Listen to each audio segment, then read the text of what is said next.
সময় পেলে ওদের জন্য চকলেট, বাচ্চারা যেগুলো পছন্দ করে সেগুলো ওদেরকে কাছে নিয়ে যাবেন। দেখবেন, আমার বিশ্বাস আপনার নিজের অনেক ভালো লাগবে। আপনার নিজের ভালো লাগার জন্য, আমাদের নিজেদের আত্মতৃপ্ততার জন্য আমরা কত কিছু করে থাকি, বারবিকিউ করি, কত কিছু করি, হ্যান করি ত্যান করি। ওদের কাছে একটু যান, ওদের সাথে মিশেন, ওদের সাথে সময় কাটান। আপনারা সত্যি আপনাকে রিফ্রেশ মাইন্ড নিয়ে আবার আপনার কর্মস্থলে ফিরে আসবেন, এটা আমার দৃঢ় বিশ্বাস। তো অনেক দেশ বিদেশে যাওয়া হয়েছে, অনেক দেশের হোটেলগুলোতে ভাই এত মজা, এত আনন্দ পাই। এখানে যে আত্মতৃপ্তিটা আমি পেয়েছি, এই আত্মতৃপ্ততা আসলে কোথাও সম্ভব কি না আমার জানা নাই। আর কোনো সেকেন্ড অপশন আমার এই মুহূর্তে মনে পড়তেছে না, বা আমি কোথাও পেয়েছি সেটা আমার মনে পড়তেছে না।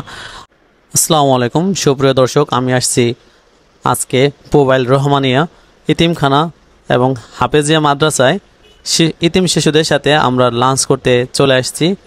আজকে দুপুরে আমরা ওদের সাথে লাঞ্চ করব এবং এই পুরো পরিবেশটা ভিডিওর মাধ্যমে আপনাদেরকে দেখানোর চেষ্টা করব। আমি অনেক অনুষ্ঠানেই গিয়েছি, এত সুশৃঙ্খলভাবে লাঞ্চ করার সুযোগটা আসলে খুবই কম পেয়েছি। তো সে কারণে আমার কাছে খুবই ভালো লেগেছে এবং খাবারগুলো খুবই স্বাস্থ্যকর ছিল। কোনো প্রকার তেলযুক্ত খাবার ছিল না, প্লেন ভাত, সবজি এবং গরুর গোশ, এবং শেষে ছিল দই এবং সাথে ছিল মিষ্টি। তো খাবারগুলো বেশ সুস্বাদু, মানে হোমমেড রান্না করা খাবারগুলো আসলে অনেক, মানে খেয়ে খুবই শান্তি পেয়েছি। ভাইরে, আপনারা যদি কখনো সময় পান, অবশ্যই, বা সময় না পেলেও একটু সময় বের করে ইতিম শিশুদের সাথে একবার রাতের খাবার বা একবার সকালে খাবার শেয়ার করেন, বা ওদেরকে খাওয়ান বা ওদের সাথে খান। আপনার আসলেই অন্যরকম একটা ফিল আসবে আপনার ভিতর।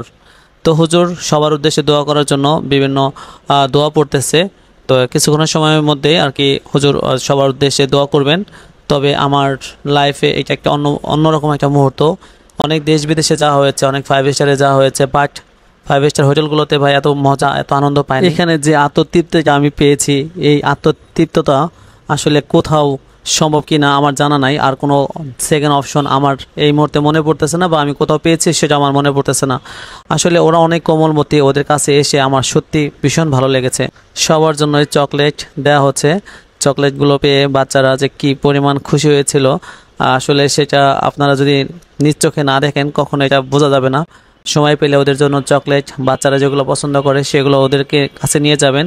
দেখবেন, আমার বিশ্বাস আপনার নিজের অনেক ভালো লাগবে। আপনার নিজের ভালো লাগার জন্য, আমাদের নিজেদের আত্মতৃপ্ততার জন্য আমরা কত কিছু করে থাকি, বারবিকিউ করি, কত কিছু করি, হ্যান করি ত্যান করি।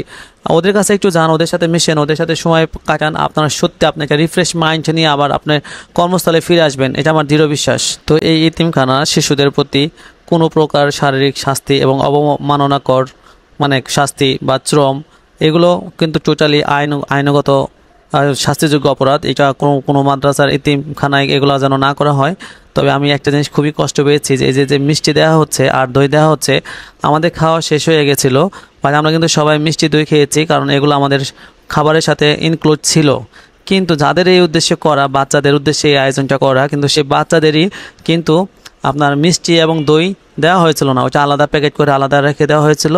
কেন রেখে দেওয়া হয়েছিল এটা ইমাম সাহেব ভালো বলতে পারবে, আমি বলতে পারবো না।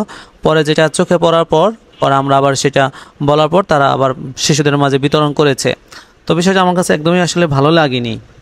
আমরা এখন কবরস্থানে আসছি, এখানে মসজিদের সাথে কবরস্থান, সেখানে আমরা মৃত কবরবাসীদের জন্য আমরা দোয়া করব এবং ইমাম সাহেব এখানে দোয়া করবেন। প্রত্যেকটা ইতিমখানাতেই অবশ্যই সিসিটিভিটা খুবই গুরুত্বপূর্ণ। দানের যে অর্থ এবং সরকারি যে অনুদান দেওয়া হয় সেগুলো যেন নির্ভুল হিসাব এবং নিরীক্ষায় পরিচালিত হয়, এটা ইনশিওর করা উচিত। যে আমার মতামত সেটা হচ্ছে, শুধু হিপস বা কওমি শিক্ষার পাশাপাশি আমাদের বাংলা, গণিত, ইংরেজি আরও নানা বিজ্ঞান বিষয়ক সাবজেক্টগুলো শিক্ষা দেওয়াটা খুবই জরুরি, কারণ বাচ্চাদের ছোটোবেলা থেকেই ব্রেনটা শুরু হয়। তো যাই হোক, আমার হুজুর মৃত ব্যক্তিদের জন্য দোয়া করার জন্য উনি অলরেডি দোয়া শুরু করেছে।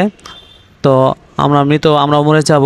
আসলে আমাদের দিন শেষে সবারই উচিত কক্সবাজার বিভিন্ন জায়গায় ঘুরতে যাওয়া উচিত, বাট এর বাইরেও একটু কবরস্থানে, ইতিমখানায় এখানে আপনাদের আসা উচিত। এটা আমার একান্ত ব্যক্তিগত মতামত। আমার দৃঢ় বিশ্বাস এখানে এসে আপনি যা পাবেন সেটা আপনি ওই পাহাড়, পর্বত, সমুদ্র, পৃথিবীর যে প্রান্তেই যান, যত সৌন্দর্যমূলক জায়গাতে যান, আপনি যতটা রিফ্রেশমেন্ট হবেন এখানে এসে তার চেয়ে অনেক বেশি হবে।